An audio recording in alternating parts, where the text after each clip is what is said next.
Donc on cherche les différentes équations de droite ici.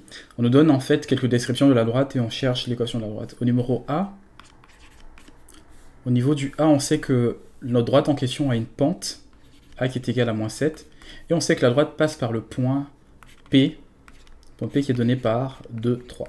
Okay. Donc comment est-ce qu'on va faire pour trouver en fait l'équation de cette droite? On sait que l'équation d'une droite est de la forme AX plus B. A ici représente la pente, et B représente l'ordonnée à l'origine.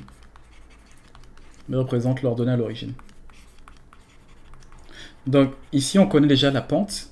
La seule chose qui nous reste à déterminer en fait, c'est l'ordonnée à l'origine. Donc comment est-ce qu'on fait pour déterminer cette ordonnée à l'origine? On va passer par l'équation de la pente.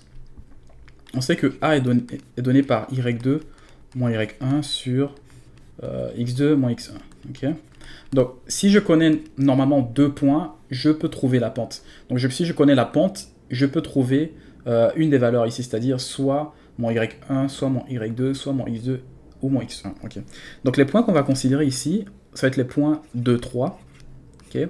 Le 2 ce sera mon x2, le 3 sera mon y2. Et je vais considérer également le point 0 et son ordonnée. Okay. Le point 0b.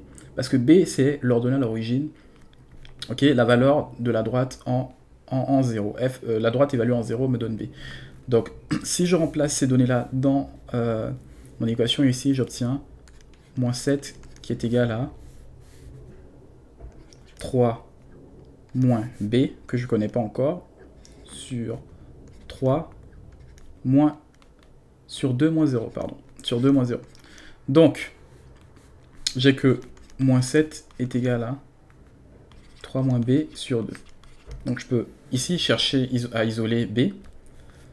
Donc je ramène mon 2 de l'autre côté, j'ai -14 est égal à 3 moins b. Donc ça implique encore que si je ramène le b de l'autre côté, je ramène mon -14 de l'autre côté, que b est égal à 3 plus 14. Donc j'obtiens que mon ordonnée à l'origine, c'est 17.